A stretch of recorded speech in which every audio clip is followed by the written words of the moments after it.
by making so, even we can contribute our agriculture resources in international trade also by sharing, by contributing some part of that, getting profit in terms of international border exchange, by providing service and provision of food grains also, supply of raw materials and earning foreign exchange. These all comes under the picture of international trade.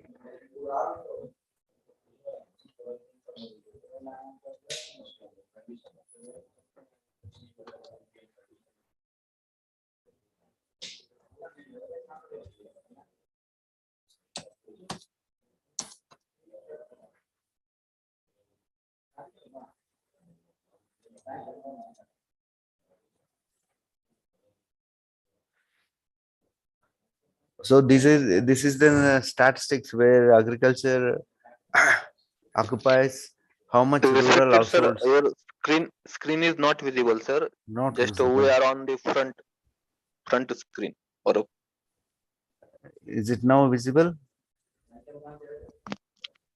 yes, sir. Screen is visible, but your presentation is not on. Is it? Okay.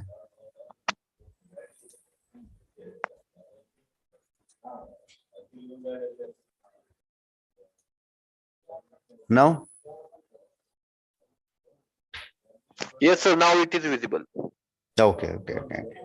Thank you, sir. Yeah.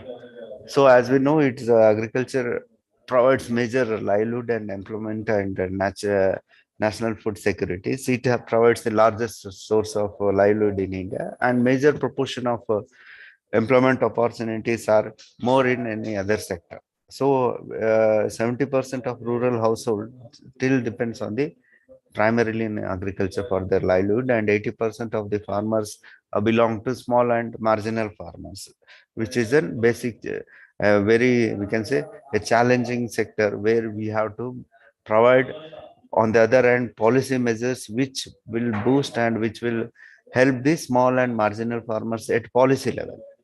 Okay, this is how it provides the raw material for other industries apart from giving the household opportunities and employment opportunities. Through, although it contributes to national income and it is higher in the secondary and other sectors, but reflecting to the development process, there is a structural transformation of agriculture is to be made in future to meet the both the growing population as well as the food security matters.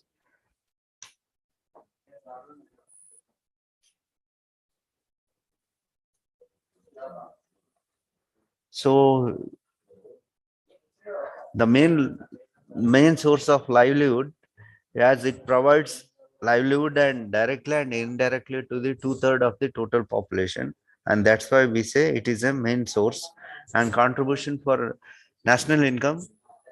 At current prices, the contribution of share of agriculture and allied sector in the year 1920, it is 16.5%. Okay, and rest all, it is you can refer any statistics books, agriculture, Indian economy statistics books. You can get the past years also if required.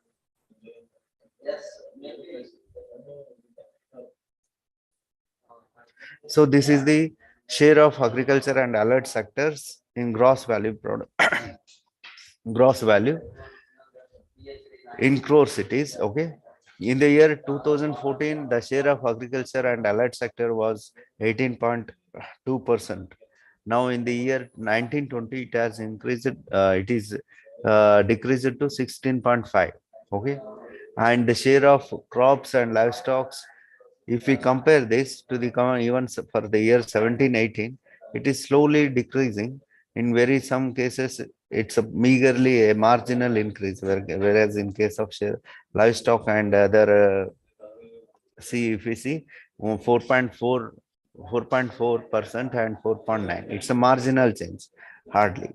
Okay, these kind of things we should make an glance over these to know the statistics of the share of agriculture, where we stand and how with it. And next comes, it is a source of industrial development. As we all know, agriculture makes important contribution by providing supply of raw materials like cotton for textiles and seeds for seed oil. This contributes immense even foreign exchange also, and supply of food grains, especially to provide food for the increasing population. And this food production is very important. So that's why to become country as a self-sufficient, food our food production related policies and technology should be more we can say more efficient in order to meet the growing population's food needs. And market for the industrial products. As I told you, agriculture creates a market for industrial product in increasing by increasing the purchasing power of wherever the industrial development goods, and it contributes to two-thirds of Indian population in the village itself. And after the green revolution, the purchasing power of farmers have been increased due to their enhanced income. Means many farmers are earned more. Okay, their earnings have increased, and by doing so, purchasing power of farmers have been increased. And the increasing level of agriculture income leads to expansion of market and thus industrial production. This is how the industrial movement is also increasing. And as I told you, agriculture can make a space for the international trade also. Means here agriculture plays an important role in international trade by commodity exchange like jute, coffee, tea, spices, which are well known for the exports to different countries. And even the fertilizers also, fertilizer harvesters and threshers are notable, we can say notable items which are exclusively meant for the international trade. So exports are a source of foreign exchange which are very needful for the development. If we have a glance on India's export related to what important agriculture and allied commodities like basmati rice, cotton, oil mills, sugar, castor oil, tea, coffee.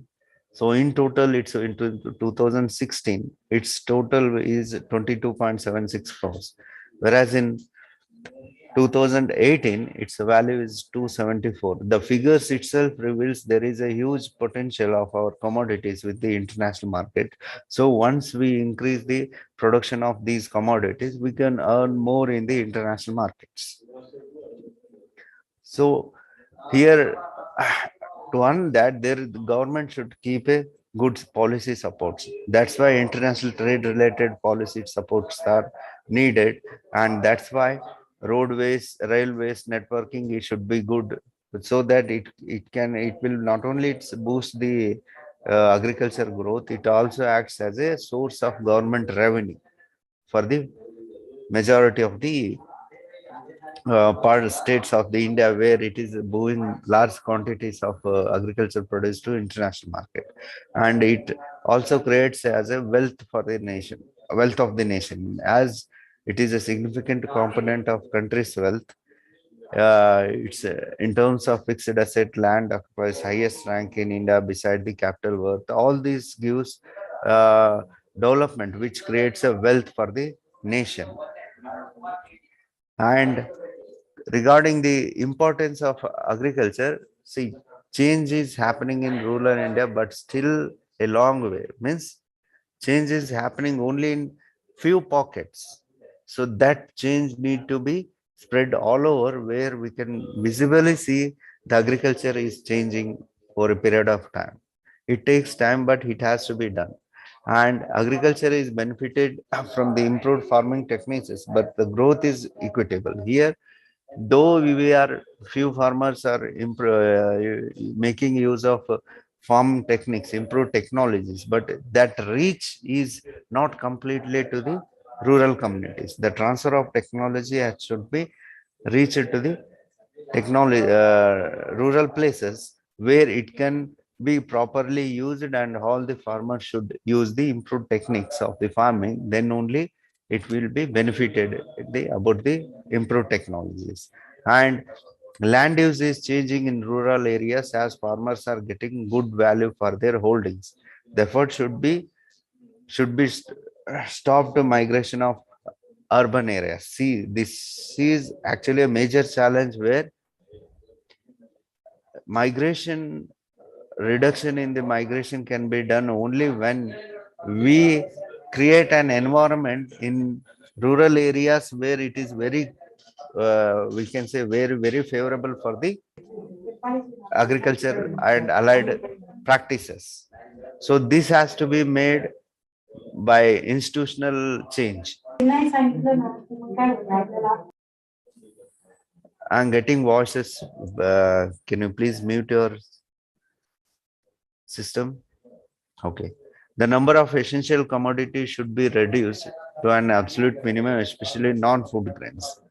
See, government is sometimes they have given a list of essential commodity. Looking to the importance of that we have to grow, and this is how the importance of agriculture is very important to know where we stand. There are some important things where we need to look. What is the role of economic development? This is an overview what we will study, and here what is the role of economic development, how it should be.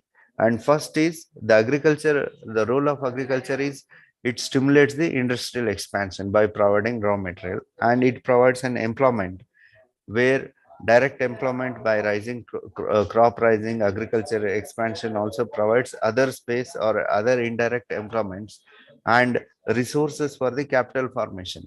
Resources of capital formation means uh, profit obtained by the agriculture to make for the investments. These kind of things will increase the resource capital formation in the agriculture sector, especially sugar industry, juice juice factories and cotton industries where they require more capital. So these kind of things will increase the economic development, especially when companies are planning for the expansion. And agriculture also provides raw materials not only regional level, even at international level also, and which helps in foreign exchange. And this will give a good foreign exchange and also gives an expansion of our commodities at the international markets also. And this will nurture a new market in the international markets. And the fifth important point is shift of manpower. As we all know, majority of workforce in the country belongs to least developed countries. So majority of workforce is belong to disguised unemployment, which is especially observed in the agriculture labor, where agriculture progress allows the manpower shift from agriculture to non-agriculture sector, which is very challenging at nowadays, especially due to lack of proper rainfall or other natural calamities or changes in the climate. This has led to, and government is making a very good effort to minimize these kind of labor migrations from rural areas to urban in search of employment. So that's why they have introduced Narega and other rural employment programs also. And agriculture provides supply of food and raw materials. This is also an important aspects where we can look for the important essential supply of food and raw materials. And this agriculture helps to reduce the inequality means greater income inequalities between the urban and rural areas are the highly characterized due to largely dependence on agriculture or low dependence on agriculture, or even in case of high population villages also. In order to reduce this, agriculture has been making an effort to reduce the inequalities, especially among the rural poor masses. And effective creation agriculture helps in creation of effective demand. Effective demand means agriculture sector will tend to increase the farmers purchasing power. okay, which will not only help countries agriculture sector expand, it also helps non-agriculture sector expand and provides more productive markets, and therefore it helps in boosting the even non-agriculture sector production also apart from sector production. And agriculture acts as a source of foreign exchange for the country. Here where we believe that majority of the world developing countries are the exporters of primary products only. Among that, goods which are contributing for that is 60 to 70% of overall export earning. And this is due to we can say favorable environment, favorable exchange policies which are prevailing in our country. Okay. So we have understood what is role. Now we should understand where we stand, where our agriculture stands at the Indian level, and when we compare with the other countries. So majority of the major source of the agriculture is livelihood, and 70% of rural Indian depend on agriculture activities. Okay.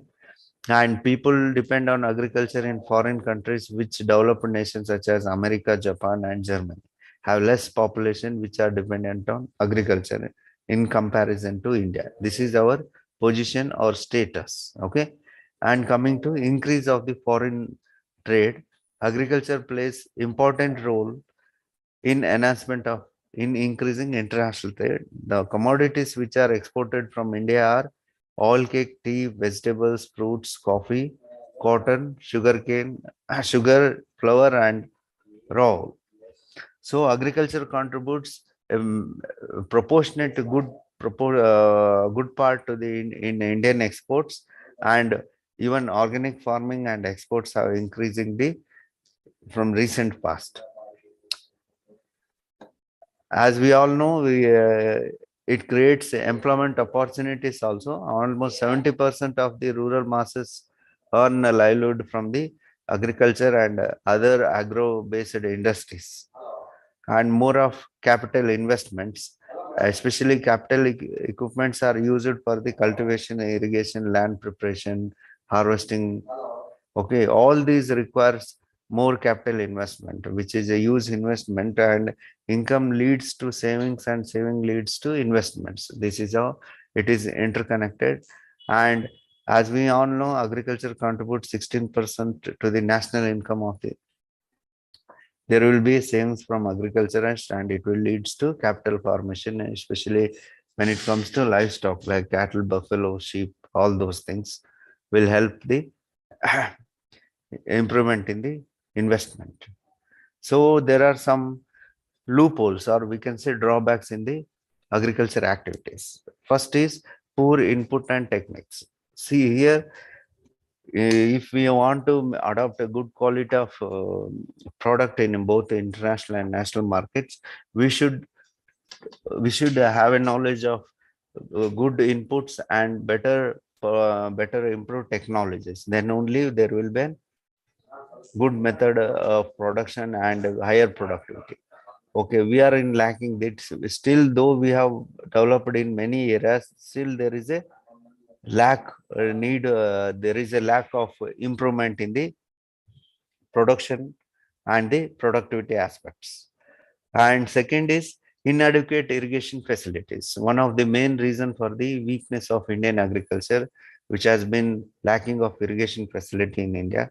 Farmers have to depend upon the rainfall, and very few of them can avail the irrigation systems. And this is especially in arid and dry zones of the various parts of India.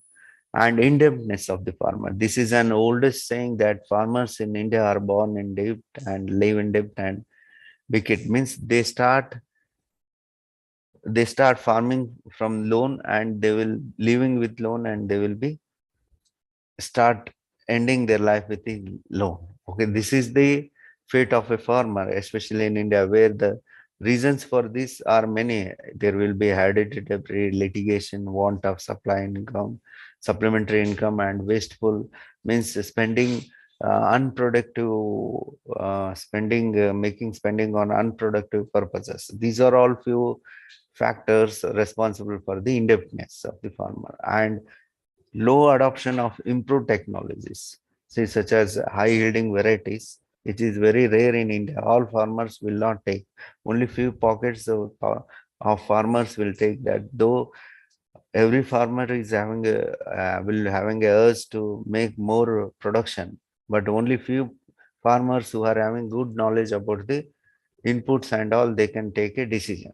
So especially when it comes to availability of seed, it is an fellow farmer who should guide the farmers to adopt improved technologies, maybe in terms of seed or any other systems. So there is an absence of innovation. It plays a very important role in the agriculture, where because innovation in agriculture especially is needed to avoid pre-harvest losses of crop, and lack of improved crop management, especially for sifting, and facilities for storage, processing, and marketing. This is nothing but post harvest. So, in village areas, there is a lack of knowledge about the post harvest losses. Across India, maybe around 2 to 3% of food is wasted, or due to awareness, or due to lack of following post harvest measures. Okay, this will give a loss for a minimum 2 to 3% of food wastage. So this is an important, we can say, these kind of innovations we should bring a change in the shift in the even food production pattern, or food storage also. So these kind of things or innovations need to be identified and has to be addressed at the various levels. And so we need to understand what is the progress of Indian agriculture, in which direction we are moving. Either we are moving in the right direction. If yes, to what extent we are moving. This is a very challenging. Apart from this, if we see the current scenario, apart from COVID, uh, government is taking many, we can say, many financial decisions. Okay, apart from providing food and medicine to the general public, it will also providing support for the farmers. There are few loopholes or a few drawbacks of each and every policies, but still government takes a better rule to take an improvement in overall sector. But when it comes to agriculture, we face many of the problem. Why? Because agriculture is an uncertainty, means since we are dependent on climate, and once it is climate is good, then only we can get good production. Okay, so coming to the progress of Indian agriculture, first is government measures. How what is the measure of what is the progress of Indian agriculture? Earlier we are it was measured by the government 5 year plans. Uh, Now it has been changed, and now we call them as we have converted that plans into sustainable development goals. Okay, this is how the government measures the progress of the Indian agriculture. And next is expanding government's role. Here the government means institutional change. What is the institutional change for the development of agriculture, where which institution has to play important role? And here, for the upliftment of agriculture, what is the government role, institutional role? How, what are the actions which can expand the rural development, especially in the special areas where agriculture initiatives are more? And laudable objectives means here how different plans vary from time to time, and how we can increase the productivity, and how we can improve the quality of food grains, and how we can improve the weaker sections of the society. Here, small and marginal farmers, landless laborers, and many of those engaged in agriculture, how they can be connected in animal husbandry, and fisheries, how they can be given opportunity in collaboration of both. And next is appropriate measures, how this can be improved. Means in order to achieve these objectives, many measures have been taken by the government to increase production or productivity of inputs. Infrastructure has been arranged, extension of irrigations schemes have been done, and information decision is done. All those things, if we done appropriately, then only we can increase the agricultural production, and overall production will be there. And considerable resources means large resources have been devoted to agriculture development, and the funding of development of agriculture has been increased from time to time, and control of drought and flood and many other funds have been mobilized through government institutions, especially for the benefit of rural masses, with in collaboration or with respect to industrial development. This is how there are some important things when we need to focus and understand the important aspects of this. And now, what we can conclude from this means, see, agriculture plays an important role, and it is the largest industry and which provides 70% of population livestock and 18% of the GDP. And it provides food about 135 crores. It is a huge number, and 12% for the export earning, and $14 billion from the trade during 2018.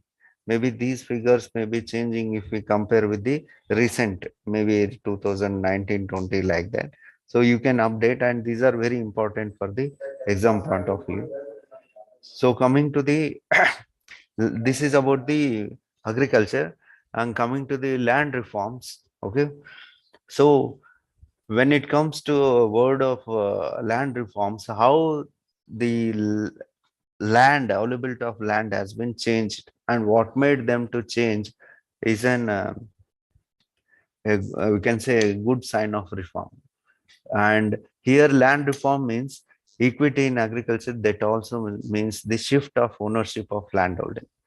Here land reforms normally related to redistribution of land from rich to poor, and it involves different phases like control of operation, ownership, sales, lease, and inheritance. Inheritance means where we take family ownership from family member, from grandfather to parents, parents to us. Okay, how this has been changed. So when this changes, there will be redistribution of land happens.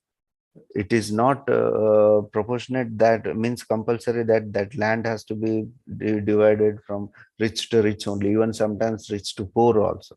That's why we say it's a redistribution of land. So in country like India, where there is a vast deficiency in irregular arrangements of land with a huge masses, especially in rural sector, rural areas where below poverty line, their economic and political disputes of land reforms are very, we can say, very visible.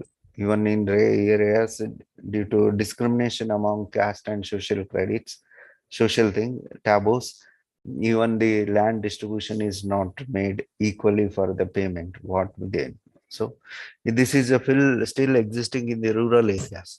So the theory of land reforms has expanded in identification of strategic role of land and agricultural development. These two plays important role.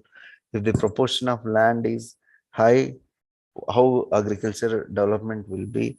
If low, what is the challenge for the agriculture development. So these are all, we can say, hand to hand, which runs parallel but still plays important role. Therefore, land reforms being similar to agriculture change or rapid change for the agriculture development. This includes the land tenure system, farm organization, and pattern of cultivation, scale of farm operation, means proportion of small operation, zones of tenancy, and system of rural credit, market, and education. It all deals with the aspects apart from the advanced technology which is used in the land cultivation. Okay. So at the time, see, we agricultural reforms, I mean land reforms, they have taken many phases. Okay, so in agriculture, it has been the slack in agriculture was been okay, we can say restored by green revolution, where large improvement in the production of agricultural grains by use of yielding varieties, notably for rice and wheat. The proper growth of these seeds need the right amount of manure, pesticides, as well as a constant supply of water. All utilization had been incorporated in the correct proportions. That's why we are able to take high yielding varieties yield up at a appropriate stage. Though farmers who have started and continue using those seeds, assured irrigation facility along with financial resources to buy manure and pesticide was the challenge. Though the adoption of yielding variety was limited to such few states such Punjab, Andhra Pradesh and Tamil Nadu. Later in mid 17 and 80s, this has been shifted to large number of other states. So this revolution has made India a self-sufficient country when it comes to food grains. On the other hand, it speaks about the market surplus also. An increase in the agricultural production is necessary, but it is not sufficient. Why? Because if if a substantial proportion of increase in the agriculture is used by the farmers themselves rather than selling in the market, then the greater proportion will not make exception to the economy as a whole. On the other hand, if large quantities of agriculture products are sold in market by the farmers, greater product will make a difference in the market. So the part of agriculture sold in the market by a farmer we call as a marketed surplus. So this has to be managed or this has to be regulated according to the needs of the particular situation, so that even the farmer as well as the buyer or any other market intermediate will get more money and they will get a good income. So we say that agriculture is unique, but not only in terms of climatic, but also in the landscape of land distribution. So the average land holding of Indian farmers is just above 1 hectare according to agriculture census 1516, whereas in USA it's the average farm hold is 440 hectares. Oh, such a meager land holding difference is there we are facing. So they are 440 acres, it is 1 hectare means we should think how much there is a need to change in terms of inputs, in terms of facilities, in terms of credit, and in terms of other institutional arrangements when we compare with the America. Okay, this is an one example, though where there are few countries where we are ahead of that, but to be developing on a sustainable stages, we have to look on these things. So coming to the land reforms in India, first we will discuss about pre-independence era. During the British period, the farmers did not have ownership of lands. They are cultivated. The landlords of the land ride with the zamindars or jagirdars. Okay, and several important issues were confronted the government and stood as a challenge in front of independent era, and the land was concentrated in the hands of profession of intermediates who has no vested interest in self cultivation. So leasing out land was a common practice during that period. The tenancy contracts were exploitative in nature, and tenancy exploitation was almost spread everywhere, every parts of the country, and land records were extremely bad, means a mass of litigation, everything, land records were not properly maintained. And one of the problem was that land was fragmented in very small parts in order to go for a large scale commercialization, and this has resulted in inefficient use of soil, capital, labor, and other forms of boundaries, and it has led to disputes. So during this period, this was the major issues which were faced by the farmers. And a committee was during that time a committee was chaired by a person, KC Kumarapan.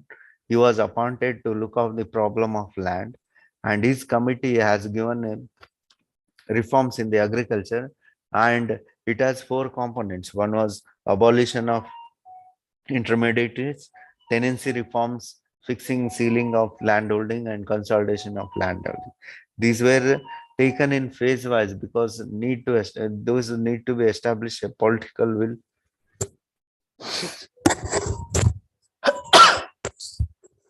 Sorry, establish a political will. Therefore, wider acceptance of these reforms were not initially accepted. Later on, they have started stage by stage.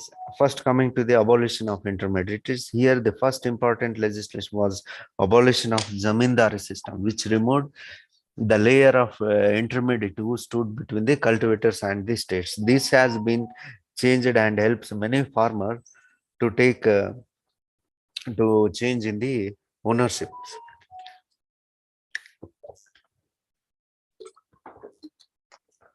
Sorry, the reforms and were relatively more effective than the other reform. Why? Because most areas he succeeded in taking away from the superior right of the zamindars over the land and weakening their economic and political power. This has been, we can say, the power has been taken from the rich and they have distribution to the poor people. This is how it has made abolition of intermediaries, and the reform was made to strengthen the actual landowners. Here, the advantage was abolition of intermediates made almost 2 crore tenant. It is a huge number, 2 crore tenant.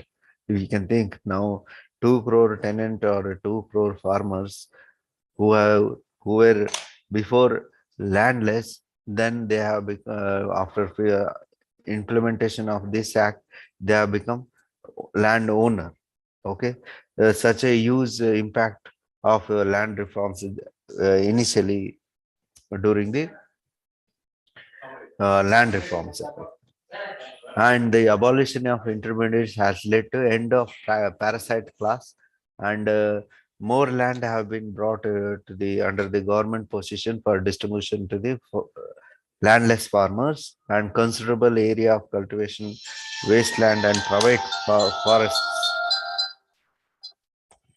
private forest belonging to intermediates have been vested in the, means all the lands which were coming under those intermediates, they are taken from the state control. So this have given a greater, we can say, greater decision making for the rural masses. Only one disadvantage was that zamindari abolition did not wipe out landlordism or tenancy or sharing cropping systems, which continues in many areas. It only removed the top layer landlords in the multi-layered aggregate sector. This is the main, we can say, advantage, disadvantage, where it has removed only top layer. Multi-layered aggregation systems means segregation of other subparts has not been changed. So it has led to large scale eviction, large scale, which has given to several problems like social, economic, and administrative legal section. And issues have been raised in the states like Jammu Kashmir, West Bengal, legalization, the abolition in other states, and intermediates were allowed to restrain the possession of means ownership of lands under their personal cultivation without a limit being set. So when every individual is taking an land and without a permissible limit, so in some states a law is applied only to tenant interest, like Sarati masals like that, etc., and not to agriculture holdings. So the land was categorized into agriculture holding and other holdings like that, and therefore many large intermediaries continued to exit even after the formal abolition of zamindar. So it leads to large scale eviction, which in turn gave rise to several socio-economic problems. And that has given, I mean, this has been continued, and tenancy reforms has been came, means Tenants Act. Here, the rent paid by the tenant during the pre-independence period was exorbitant. It was ranging from 35% to 75% of the gross produce across the India. But tenancy reforms introduced to regulate this rent and provide security to tenure and confer the ownership to the tenants. And this in the earlier legislation in 1950s, the regulation rent payable fair rent was 20 to 25% to the gross product in the all states except Punjab, Haryana, and Jammu Kashmir, Tamil Nadu, and some parts of even Andhra Pradesh also. The reforms attempted either to outlay the tenant, means altogether they have to do, or regulate the rents to some security to the tenants. In West Bengal and Kerala, there were radical restrictions of the agreement tenant that gave land rights to the tenant, and in most of the states, these laws never been implemented very effectively.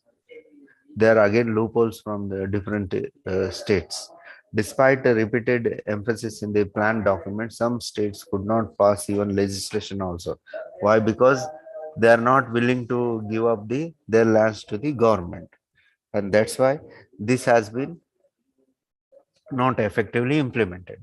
Even in few states in India have completely abolished tenancy, while other states have given clearly spell out right to recognize tenancy and sharecroppers. Although the reforms reduced the area under tenancy, they led to only some percent or some proportion of tenancy acquiring belonging to the ownership. And this is how the third major category of land reform was land ceiling. Okay. And in the simple terms, if we refers legally stipulating maximum size, what an individual can take, this was done in the Land Ceiling Act, and beyond which no individual farmer or household could carry. There was a limitation for the land, and the impose of such ceiling was deterred to concentration of land in the hands of the few. Means one individual should not have more land. Okay, that has been came into act. In the year 1942, the Kumarapan Committee recommended maximum size of land say landlord can retain, and it was three times the economic holdings, means sufficient for the livelihood for a family. This is very important. In the ceiling act, land ceiling act, how many times or how many proportions of land economic had one farmer should have? It is a three times, three times of economic holdings. Okay, this is very important point. In the year 1961 to 62, all state government have passed this land ceiling act, but the ceiling limits were varied from state to state. To bring uniformity across the state, a new land seal policy was evolved in the year 1971, where it issued which was differentiating between region to region and depending upon the kind of land and based on its productivity and other factors, there was a segregation of, I mean, we can say, according land ceiling according to regions. So it was 10 to 18 acres for best land, means fertile lands, and 18 to 17, 27 acres for the second class land, and for the rest it was 27 to 54 acres of land, which was slightly higher limit in hill and desert areas. This was the ceiling limits which were given to the initial days. With the help of these reforms, the state have been supported to identify and take possession of, means ownership of surplus, means land above the ceiling limit held by each individuals, and redistribution it to the landless families. So in case of special specified categories like reserve categories, it has been mentioned. And during this period, the issues in the most of the state, these act provided to the toothless, means there were many loopholes and other strategies through which landowners were able to escape from the having their surplus land taken over by the government. So many people were avoiding why we should give to land to the government. So that was the most issue uh, during the land ceiling act. While some very large estates were broken up, in most cases, landowners managed to divide land among relatives and others, and including servants, so-called Benami transfer means in others' name we will register and it will be in our control only. So this was happened during Land Sealing Act. In some places, some rich farmers actually divorced their wife but continue to live with the in order to avoid the provisions of Land Sealing Act, which was a very worst situation of the society impact. Okay, land reforms, which allowed a separate share for unmarried women but not for the wife. Oh, this was all happened due to land reforms during that period and consolidation. Here, the consolidation referred to reorganization or redistribution of fragmented lands into one plot. Okay, here the growing population and less work opportunities in non-agriculture sectors have increased the pressures on land, leading to increase in trend of fragmentation of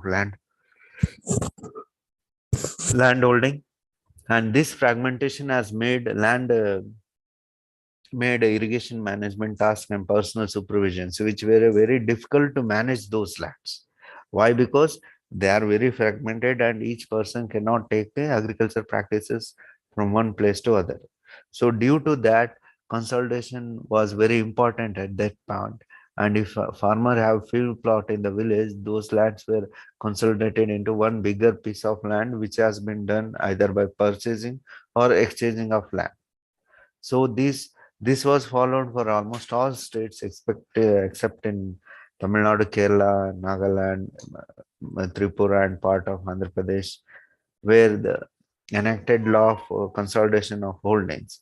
In Punjab and Haryana, there was compulsory consolidation of lands, where in other states, law provided for consolidation on voluntary basis if majority of the landowners agreed. Like that, they have been. And the advantage of this is it prevented the endless subdivision and fragmentation of landholding. It saved time and labor of farmers spent in irrigation and cultivation. The reforms are brought down the cost of cultivation and reduced the litigation among the farmer communities. So as a result of this, due to lack of adequate political and administrative support in terms of consolidation of holdings, it was not very satisfying in many of the states except in Punjab, Haryana, and Western UP, where the task of consolidation was fully accomplished. Okay, this is how in different states also it has to be reconsolidated due to subsequent fragmentations and due to population pressure. They were few states they have not agreed due to some other issues for the consolidations. So what was the need for reconsolidation? The average size holding in 1970 and 71 was 2.2 hectares, which came down to 1.08 in 2015 and 16. While Nagaland has the largest average farm size, and Punjab and Haryana rank second and third in the list. Okay, this is the Indian scenario, and the holdings are much smaller in densely populated states like Bihar, West Bengal, and Kerala. And the multiple subdivisions across generation have reduced the division even to small farmers also, even very small size. This was about the consolidation. And if we see the land reforms, impact of land reforms from 2015 to even 1011 also, all over India, there is a negative reduction, means minus 6.09% reduction between 2010-11 and 2015-16. Okay, over past 5 years, there is a negative availability of the land, means the availability of land has been negative, reduced. Okay, so here we have a new new form of reform. I mean, we can say movement. Sorry, movement where the Vinoba Bhave, disciple, a follower of Mahatma Gandhi, noticed the problem of landless Harijanas in Telangana. He led the movement in an attempt to bring non-violent revolution in India for a land reforms. and it was urging the landed class to voluntarily surrender part of their land to the landless, which we named as a Bodhan movement. It was very famous during that period, and it was initially started in 1951. And in response to appeal of Vinoba Bhave, some land owning classes agreed to voluntarily donate some part of their land also. And the central and state government has provided necessary assistance for the Vinoba.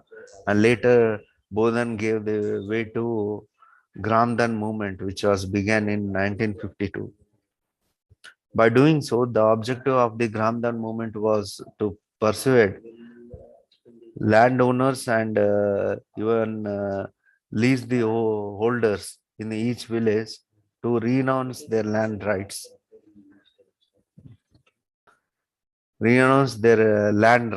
and also land would become the property of a village association for the allegation redistribution and even joint cultivation. It's like cooperative farming like that. Under this movement, a village has been declared as a Gamdan, and when at least 70% of its residents and 51% of land signified their approval in writing for the Gramdan. This is the first village to come under Gramdan was in UP, Haripura and Magurti was the village. Okay, we can make a note of it.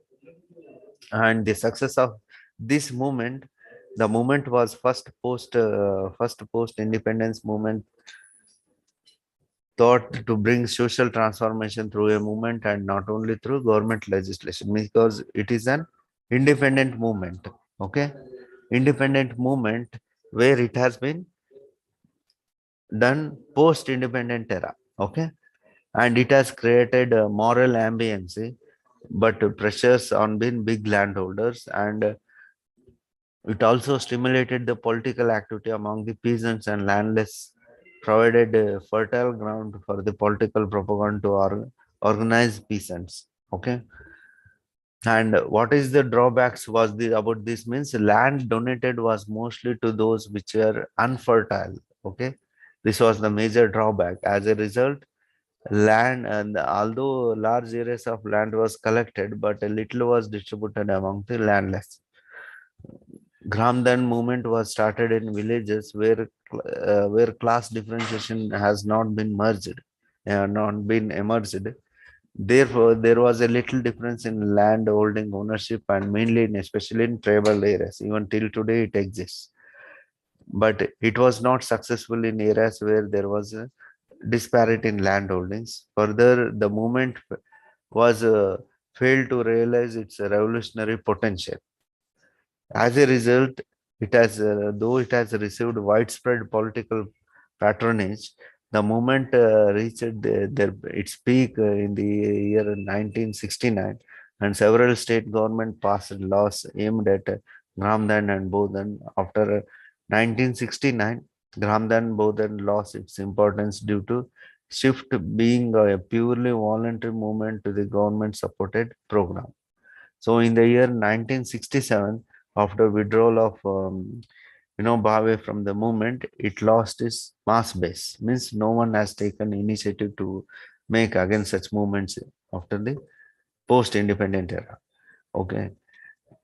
Now, as we look for the future, now it has been argued that Niti Aayog has some sections of industries that land leasing should be adopted on a large scale to enable land holding with unviable holdings to lease out land for the investment, thereby enabling great income and employment generation in the rural areas. And this will be facilitated by the consolidation of landholding and more modern land reforms measures such as land record digitalization, which has been accomplished at the earliest. This is a new initiative which is taken at the land reforms, and we from the recent past we can conclude that the pace of implementation of land reform measures have been slow so far. The objective of social justice have been achieved as a considerable degree. Means to some extent we have achieved, social justice, but still it has to be more to be done. And land reforms has a great role in rural agriculture economy, which is dominated by land and agriculture. Now, new and innovation land reforms, innovation like land record digitalizations measures to be adopted with a new vigor and eradicate rural property, which is an major challenge, especially when it comes to rural poverty or land reforms like that. And this is an, I can say, overview of land reforms. Okay. What was the, now we will discuss, just I made a table for that. What is the need of land reforms? Okay. The first was during colonial period, means British rule, there was neither growth nor equity in agriculture sector.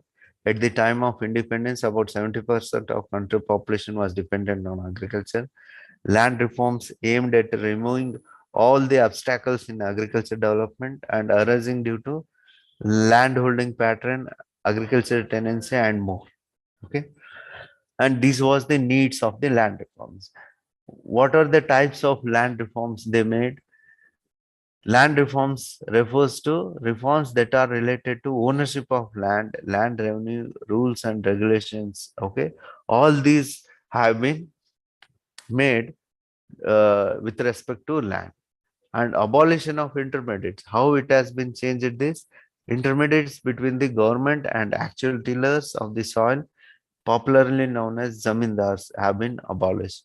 And the abolition of intermediate brought 2 crore tenants into direct contact with the farmers. This was an huge impact. And regulation of rent, to put an end to excessive or illegal rent, the rent have been fixed. That we, in the previous slide, we see 25 to 65 something or 75 something. So that proportion was made, and it should not be more than one third of the value of the crop. This was the regulation of rent.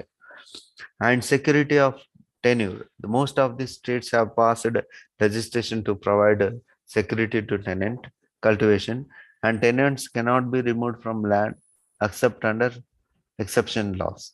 In case the landowner needs the land for self cultivation, the tenant also must be given prescribed minimum areas for doing so.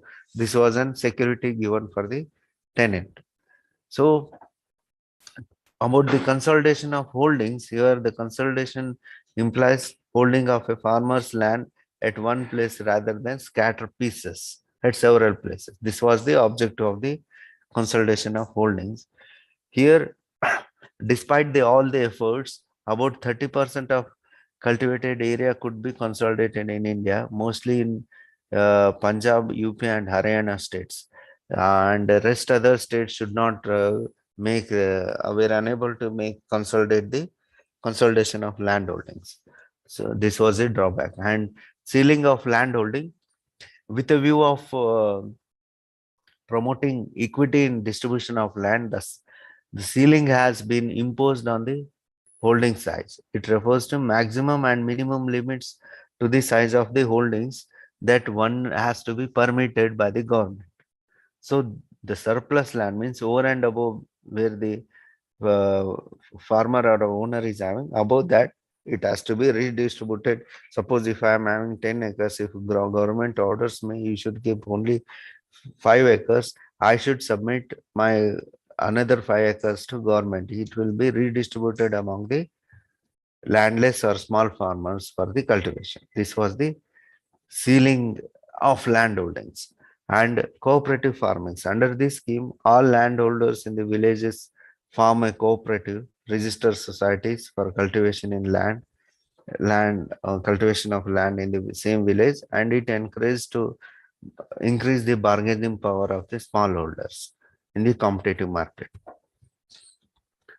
And here the important thing is to, for land reforms which are need to be uh, changed or which are to be restructured, or especially the marketing system which creates a diverse market for other crops, other excluding major crops, and this way we can define impact more farmers and providing additional choice to the both for the grower means crop as well.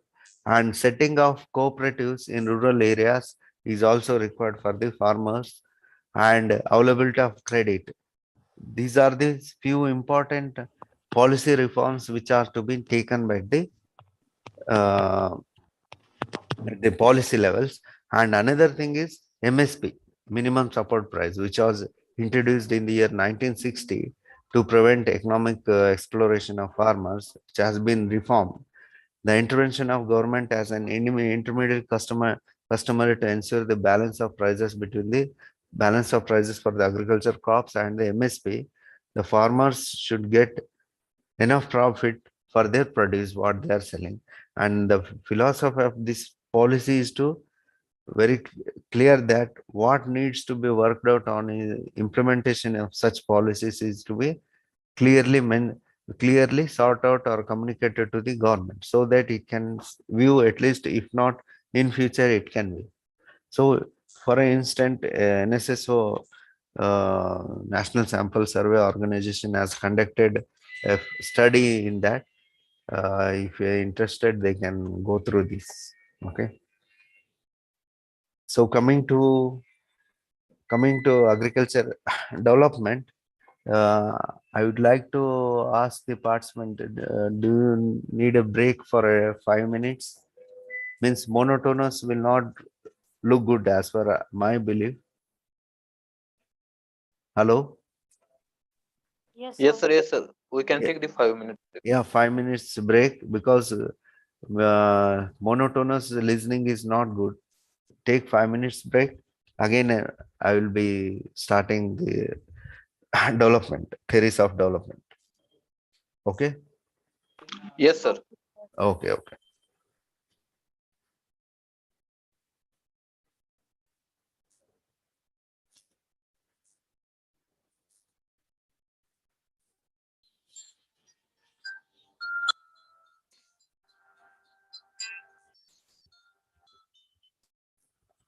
Apa? Office manager. Huh? ಇಲ್ಲ ನಾನು class ಅಲ್ಲಿ ಇದ್ದೀನಿ ಈಗ online just 5 minutes. ಇಲ್ಲ ಇಲ್ಲ, ನಾನು ಬೇರೆ ಕಡೆ ಕ್ಲಾಸ್ ತಗೊಳಕತ್ತೀನಿ ಆನ್ಲೈನ್. ಇವತ್ತ ಸ್ಟಾಫ್ಗೆ ಟ್ರೈನಿಂಗ್ ಏನ್ ಮತ್ತೆ ಕಮ್ಯುನಿಕೇಶನ್ ಬಂದಿಲ್ಲ. ಹೌದಾ, ನಿನ್ನೆ ಸರಿ ಸರಿ ಮಧ್ಯಾಹ್ನ ಬರ್ತೀನಿ, ಜಾಯ್ನ್ ಆಗ್ತೀನಿ. ಎಲ್ಲಿ ಆಡಿಟೋರಿಯಮ್ಮ? ಕಾನ್ಫರೆನ್ಸ್ ಸರಿ ಬರ್ತೀನಿ ನಾನು. Okay.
ಆರಾಮಿದ್ದಾರೆ.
Hello, dear participants.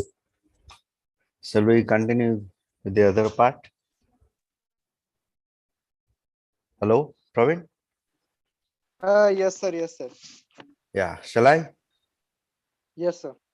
Okay, okay.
Is it visible? Yes, sir. Yeah. Okay. So far, we have discussed about the importance of agriculture for development, okay, and land reforms. Now we will have a look on how agriculture theories related to agriculture development. So before studying into agriculture development, it is very essential to know what is economic growth also. Okay, so in short, we'll discuss what is economic growth. It is defined as a persistence increase in output, and increase has to be sustained over longer period time, okay, in terms of value addition, then only we can say it's a economic growth.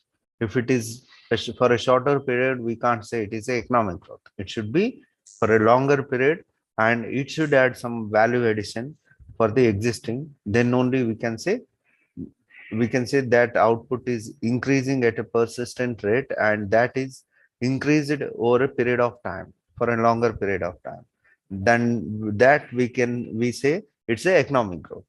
And economic growth is a very dynamic in nature, and it is an continuous expansion level of output.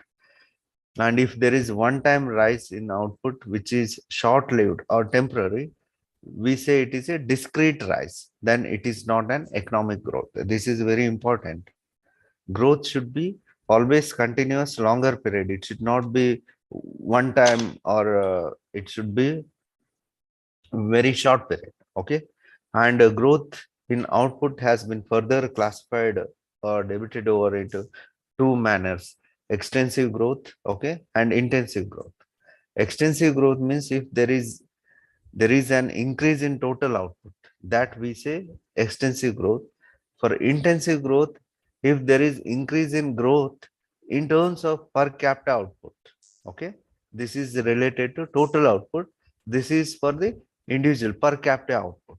Okay, here the intensive growth is more relevant, particularly for the cases where we focus upon increasing the living standard of population, okay, to increase the standard of living. Okay, that's why in many conferences or term they use impact of food policies or inclusive growth, like that. The term they use inclusive means to improve the living standards, growths which are required for the living standards of the population. Those growth we say intensive growth. Extensive growth means which is more relevant when we want to focus on aggregative phenomena like economies of scale, aggregation of, see, for example, if we want to make one company more profitable, that scale, economies of scale should be good. Then only it is an aggregation. Means to run a company, you should collaborate with you should adjust with the raw material, company, workforce, equipments, all those things. It is an aggregative phenomena, okay, where it leads to extensive growth. So these are very important. One is intensive and other one is extensive. Intensive growth is required for the individuals to identify the individual standard of living. Extensive, it is an aggregative phenomena which reflects the overall growth. Okay. So change in level of output or change in output capacity. This is the most growth theories are concerned with the changes in output capacity. Okay. See, change is always with respect to output or change in output capacity. Okay. So most of the theories are concentrating in the changes in the output capacity as focusing upon this, the change in the level of output. Okay. So this will lead the change in the output. So economic growth is also concerned with change in the form of economic activity. Maybe it may be structural shift, okay, with the reliance from the agrarian to territory sector, from agriculture to other sectors, okay, or maybe service sectors or any other sectors. Okay, this is how the growth is compared with the other sectors. And if we see the difference between the economic growth and economic development, we have some comparisons, or we have some, we can say, benchmark concepts where it differentiates the economic growth and economic development. First thing is economic growth is a positive change in a real output of a country in a particular period of time. Okay. Whereas economic growth is a rise in the level of production in an economy along with changes in the technology. And this will improve the standard of living. This will improve the standard of living and so on. Okay. And whereas the concept of economic growth ಹೇಳ ಕ್ಲಾಸ್ನಾಗ ಇದ್ದಾರೆ ಮಾಡ್ತಾರೆ ಅಂತ. The concept of economic growth is very narrow when we compare for economic development. It is a broad. So economic growth, its scope is increased in indicators such as GDP, per capita income, etc. Whereas economic development is improvement in life expectancy ratio, infant mortality rate, and literacy rate, and poverty. You can make a note of it. All these kind of indicators, okay, indicators are used for the agriculture development, not only agriculture, even for indicators of the development of any country or any nation. These indicators are used. Improvement in the life expectancy, infant mortality rate, Amartyan indicators. It is in one of the indicators they have used it. Okay. And coming to term, means it is a short term, it is a long term, and it is applicable to economic growth is applicable to developed economies. Okay. And economic development is applicable to developing economies. Okay. And it can be measured upward movement in national income. It can be measured, whereas economic development is measured upward movement in real national income. Okay. What kind of changes are expected in economic development is only quantitative change. Here, both quantitative and qualitative change are needed. And that's why economic development is a, we can say, very much needed, which includes both quantitative and qualitative changes. Types of processes, it is a automatic thing, it's a manual, means until unless we take initiative of development, there will not be a economic growth. Okay. When it arises means in certain period of time, whereas this is a economic development is a continued process. Okay. I think this is the major difference between the economic growth and economic development. I think if you understand these things, you can differentiate any objectives which will appear in the exam. And how the economic development is measured, it is measured in three kinds. And different many economists have given their view in the economic development measurement. First is GNP. Okay. As increase in national's real income over a period of time, but this has been criticized by many economists, includes which include income from illegal activities, ignoring price changes, ignoring consumption of output, transfer of payments. All those things have been loophole of this, and it is an salient about economic development has led to reduction in poverty, unemployment, inequalities. So there are some other, we can say, drawbacks also, but still economic measurement of economic development is made by using GNP and GNP per capita. It is increase in per capita real income over a longer period of time, but this also suffer from some lackness. Okay. And like increase in per capita income may not rise the standard of living of the people, and increase in per capita income may be because very high income. Okay. And there are the international comparison cannot be done by GNP per capita. There are some these lacunas. And coming to theory, it's initially it's not the right time to discuss, but just for your reference I am quoting that. It's a welcome in the field of welfare economics. Akun and Richardson stated that economic development is a sustained and secular improvement in a material well-being. Means first what we need, if we are having, that is a material well-being. That we say it is a development. These people they said like that, but it is also having deficiency like uh, weights attached to the consumption goods. Weights depend upon individual taste and preferences, and getting the welfare index was not appropriate. Means it was not that much what the results were expected or anticipated. Okay, there were few the measurements which are used for the economic development. And what are the measures of economic development? Hello, Measurements of, sir.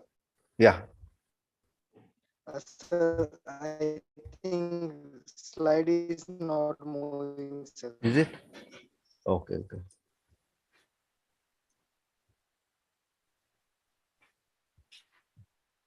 PPT is not Is running, it sir. now? No, sir. Now clear? Yes, sir. Yeah, sir. Yes, Oh, sir. Yes, sir.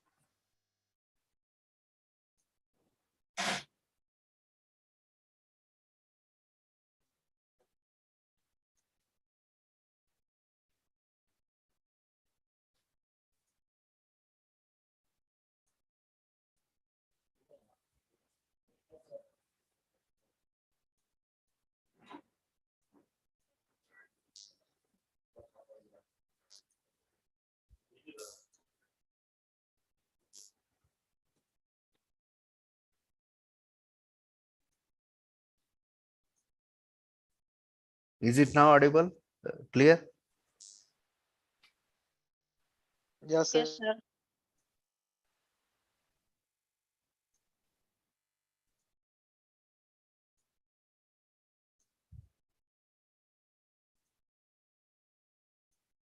Now Sir, you are audible, but screen is not visible, sir. screen is not visible. No, sir. Visible now. Now visible? Yes, sir. Yes, sir. Okay. So there are some, we can say some indicators which are very important for the measurement of economic development. There are some social indicators or basic needs which are given by Hicks and String, which they mentioned six basic indicators which are required for the economic development. So as I told you, these indicators, the role of these indicator to understand this, it takes a very high level of in-depth knowledge about the indicators, developing indicators, especially extension people, they develop such kind of indicators. In economics, we very rarely we use it.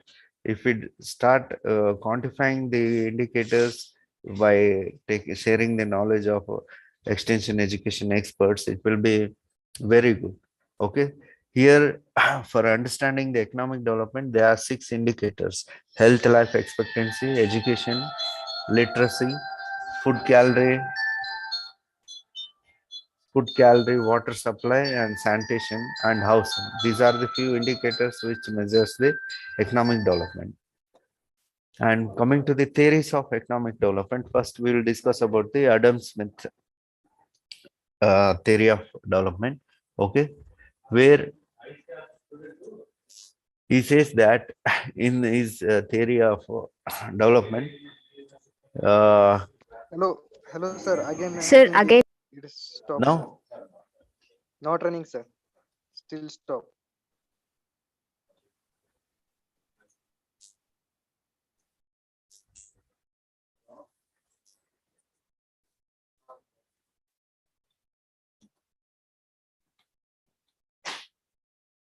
Yeah, sir. Now fine, sir.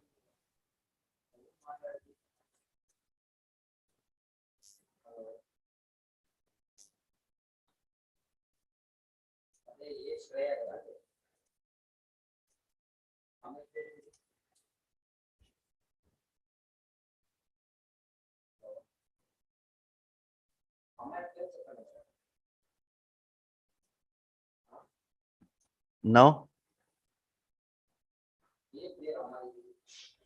Praveen? No, sir. Yes, sir. Okay. Thank you, madam. Yes, sir. Yeah, we will discuss Adam Smith theory of development. Here, as we all know, he made an first contribution of his knowledge in the year 1776 by writing a book, okay, an inquiry into nation and causes of wealth of nation. And during that, he says that for the natural law, he regarded very person at the best judge of his self-interest, who should be left to judge and pursue his own advantage. Means it's a natural law. Means if you want to make something or if you want to do something, first what is advantage by doing so? That you have to understand. Then only we says it is a natural law. Okay. So it is the theory of development. It is a part of theory of development where everything will be guided by invisible hands of the markets. Okay. And he mentioned that if we set all people free, then all will be set free. And in this pursuance, they will rise economic welfare of the society. Okay. If you are going to sell something to the market, you should understand what is the advantage if you sell this commodity at this price. Okay. If you understand that, the invisible hands of the market will guide you to sell all your commodities in that market, and you will get a welfare from the society. This is what he says that.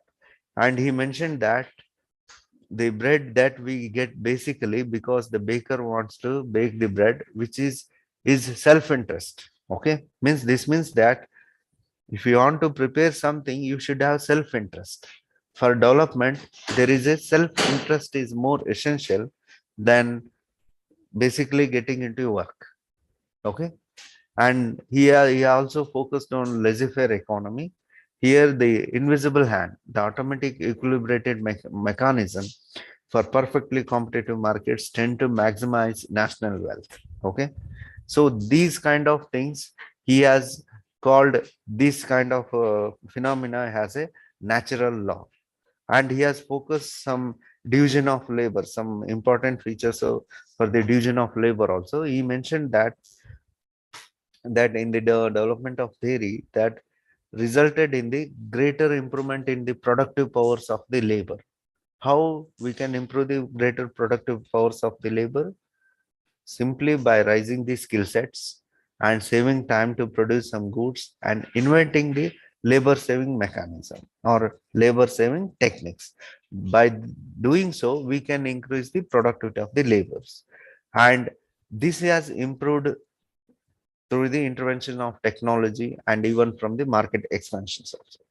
And once we mentioned that, he also mentioned that population rises, transport facilities will also rise, the greater division of labor and increase in the capital. As there is expansion in the markets and transport facilities, movement of the labor from the one place to another place will also be increasing, and greater division of labors has been observed with the increasing capital, means especially for the investments. He also pointed out that capital accumulation process. He mentioned that capital accumulation should precede the introduction of development. Okay. In this regard, capital accumulation is very necessary for economic development, which is largely dependent on ability of people to save more and invest more. Okay. This is a very basic fundamental theory, which was focused by Adam Smith. Okay. Here, for capital accumulation, okay, it is a necessary condition for economic development, which is largely dependent on ability of a people to save more and invest more. These kind of questions are observed in ARS or UGC net or whichever exams you appear, you can make a note of it. Okay, capital accumulation is very necessary condition, means prerequisite conditions for economic development, which measures, which depends upon the ability of factor to save more and invest more. And the rate of investment was determined by rate of saving, and savings are to be invested Sir, in. Yeah. Sir, sorry to interrupt. The slides are not moving again.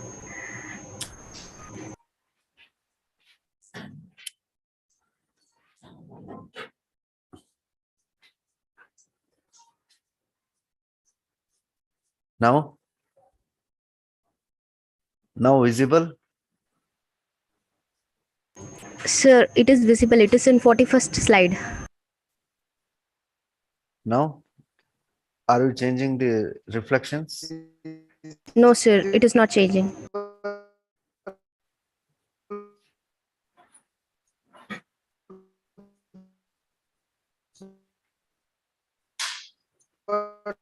Now, Yes, sir, it is visible.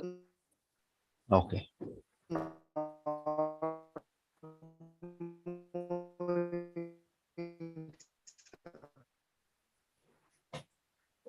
Okay, here we are discussing about capital accumulation process. Here the rate of investment is determined by the rate of savings and the savings which are made in the invested in the in this one full conditions. Okay, but all savings are from the capitals or renting out land. So savings are done by the capitalist. So labor cannot save. So that's why we say iron loss of wages. Okay, here all savings from the capital are made by the capitalist. Okay, only rich people save money, not the laborers. Okay, that's why we say law of wages. Okay, this is very important, and this is because the total wages fund equal to subsistence amount of the labor. Okay, and if total wage fund is more than subsistence amount of labor, then labor rises, competition rises, and wages falls. Okay, this is how the iron loss of wages is very important, and total wages fund is equal to subsistence amount of labor. Okay, subsistence amount of labor means whatever he has earned today, it is equal to total wages of that fund. Okay, today I am earning 100 rupees, I will use that 100 rupees. Okay. If then labor rises, means if he wish to make more money, he asks the owners, then competition rises, and again there will be reduction in the wages of the labor. Okay. This is what it's impacting. And next is agents of growth. Here he stated that farmers, producers, and businessmen are the agents of growth. Okay. And their functions are interrelated. Adam Smith says that agriculture surplus arises due to economic development. He also focused that the linkage between agriculture and industry and tertiary sectors are very important. Though until unless links have been not clearly connected, there will not be a development for that. And for the growth process, due to savings, a nation can experience certain rate of economic growth. Gradually, it will leads to widening the markets and leads to division of labor and productivity and growth as a cumulative. Okay, when agriculture and manufacturing industries and there will be expansion in business, capital accumulation and technological progress will be made, and this happens as a progressive state. Okay, and this progressive state will end, which leads to stationary state, means there will be no growth at all. As scarcity of natural resource will stop the growth and competition of labor increases among employment opportunities falls and wages also falls, and it leads to uh, businessman rises and price falls and profit also falls and investment falls, and this will lead to end of capitalism. Okay, try to understand between the progressive state and end of capitalism. Okay, so these two are important. So there is a capital accumulation stop. When there is a capital accumulation stop, populations become stationary and profits are minimized and wages are at its subsistence level. There is no change in the per capita income and production. That's why stationary state reaches the stagnation here.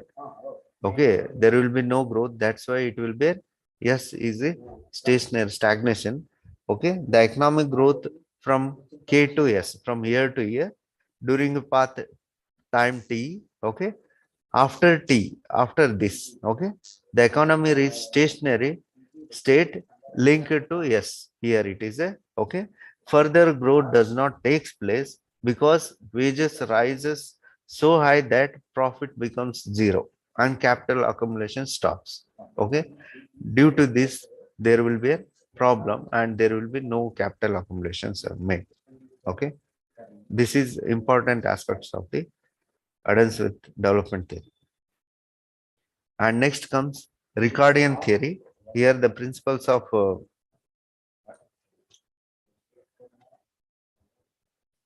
Ricardian theory, and this one not visible in, but okay.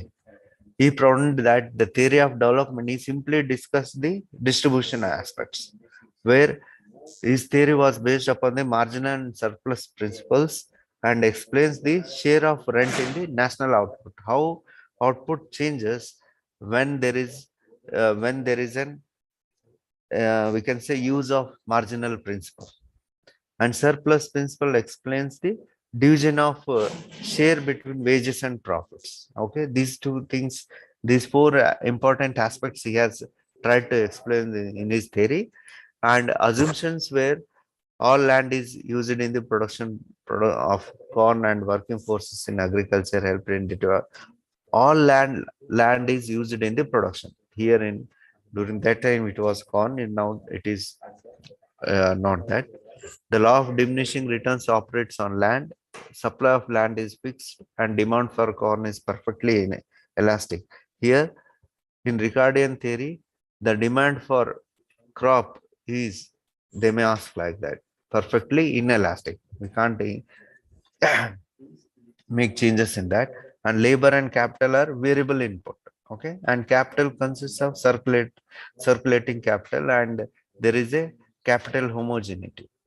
There is no heterogeneity of capital, means there is no different sources of capital. There is only one source of capital in this theory, and the state of technical knowledge is given. All workers are paid as a subsistive wage. Okay, and the supply price of labor is given and it is constant.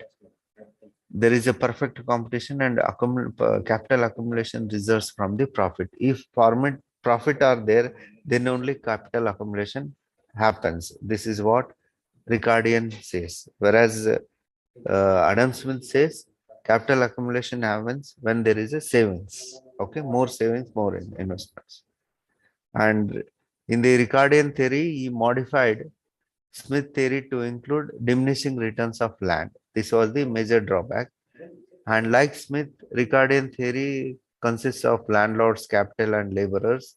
And capital accumulation is outcome of profit because profit leads to saving of wealth, which is used for capital formation. So Ricardian theory states that rate of profit is equal to rate of profit to the capital employed. Wages rises when prices of goods rises. Okay, this is what his observation is. Next is Marxian theory. Okay, here he expected on means focused on capitalistic change. Okay, change of how capital will change the development. How he explained the role of capital in the development. To change the breakdown because of sociological reasons, or not due to economic stagnation, or only after a very high degree of development is achieved. Okay, it's not about the social taboos where we achieve development. It is only due to changes in the economic stagnation. Okay, then we will attain a development. And in his famous book, Das Capital, which is the Bible of socialism, here he says that he presented that the process of growth and collapse of capital economy. He has revealed the importance of capital economy in the development. And he has assumed a few assumptions. There are two principal class society, bourgeois and proletariat, and wages of workers are determined by subsistence, living of, and labor theory of value holds good, and factors of production are owned by capitalists, and capital is of two types, constant and variable. Capitalist exploit workers, labor is homogeneous, perfectly immobile, and perfect competition in national income is distributed in terms of wages and profit. Okay. And in Marxian theory, production means generation of value. Thus, economic development is a process of more generation. Labor generates more value. Why? Because here production means generation of value. But high level of production is possible through more capital accumulation, more and more capital accumulation, and new technological improvements. So at this start, the growth under capitalization, generation of value and accumulation of capital underwent a high rate change. After reaching its peak, there was a concentration of capital associated with the falling rate. Okay. In turn, it reduces investment and such a rate of economic growth. Okay. And unemployment, as a result, unemployment increases and the class of conflict also increases, and labor conflicts starts, and there will be cross rewards where we can say means a crashes in the labors communities, and ultimately there will be downfall in the capitalism and rise of the socialism. This is how it impacts the generation of value, that we say production, and which in the economic development production is must. Okay. This is about Marxian theory. And important theory is Rostow's theory of stages of economic growth. Here I have identified only which stage makes what changes in the theory. Okay. First is traditional society, which is technology limited and static society. Transited triggered by external influence or interest or make markets means if we induce a new technology, okay, we promote some society people to move to the next step, we say it is precondition for takeoff. What the precondition for takeoff for the development? It will be commercial exploitation of agriculture and extractive industries. Okay. When this has to set, for the next stage, installation of physical infrastructure, roads, railways, extra, everything need to be there. Emergence of positive and political allied are need to be prerequisites. Once these are fulfilled, then it will take off development stage. Development of a manufacturing sector. Once this is, and prerequisites is investment in manufacturing sector exceeds 10% of national income. Development of modern social should concern development of modern social, economic, and political institutions, which will exceeds 10% of national income. Then this takeoff stage will be cleared and it will move to drive to maturity. Means all these sectors of the economy are matured, now ready to take an drive to maturity phase, where development of wider and industrial commercial base are strong. And then those commodities which are produced at that level, they are released in the market, and that we call it as a high mass consumption, where exploitive of comparative advantages in international markets. Okay, these are important stages of the roster stages of the economic growth, and these are the limitations. Okay, in traditional society, country like USA, Canada, not traditional, and precondition is not necessary before takeoff. This is an exception. Okay, stages tend to overlap. Countries such as New Zealand and Denmark experience takeoff as a result of agriculture development. These countries have different stages. Okay, there is a indiscrepancy in matter and date of takeoff. He noted that India will take off in the year 1952. In the process stage of economic development, different countries have different takeoffs. Okay, he did not consider economic crisis or it was a drawback, and arbitrary rate of productive investments of 10% of net. This is an arbitrary rate of productive investments. Okay, and the significance of leading sectors such as textile, railroad during takeoff stage is not compulsory for all countries. It may change. Okay. This is all about the uh,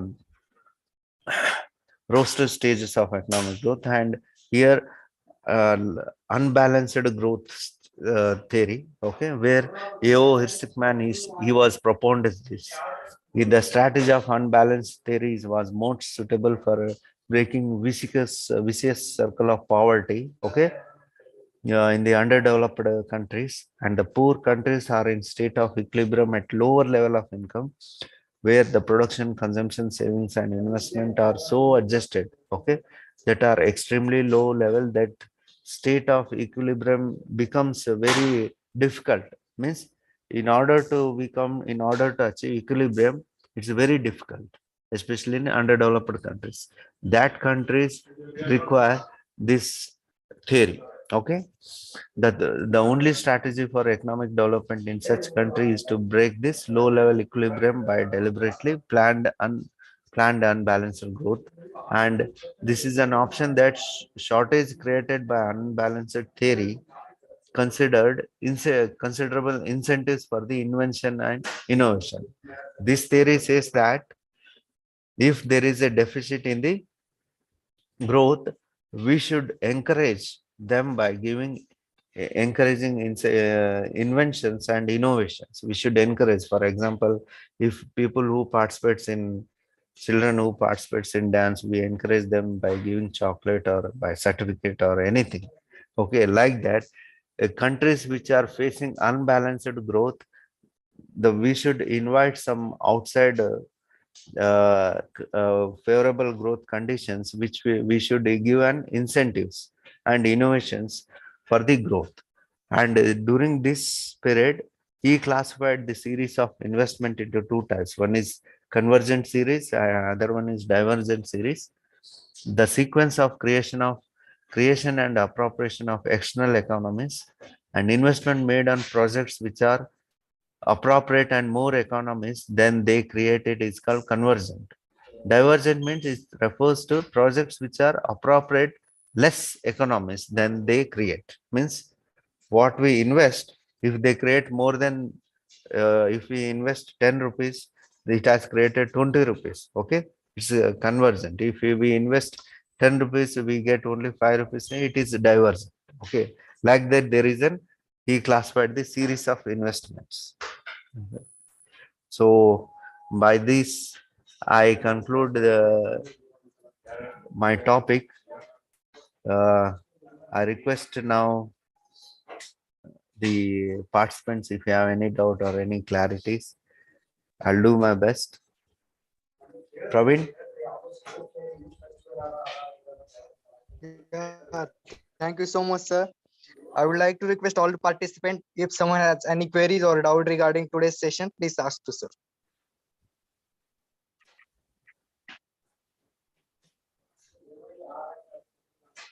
Hello, participant. If someone has any query or doubt regarding today's session, please ask to sir.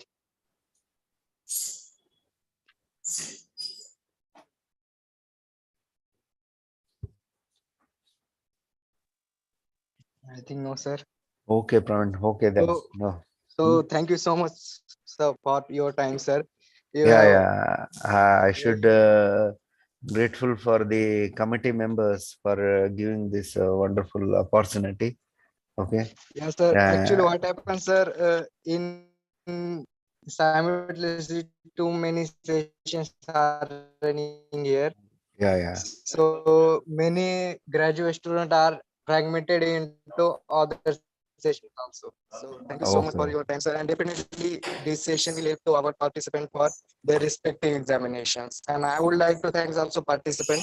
Conclude this session. I request to all the participants, please join at 3:30 for our next session with Dr. Manoj Kumar, sir. Thank you so much, sir. Thank you so much, all of you once again, Thank and you. have a Thank nice you. day. Thank you.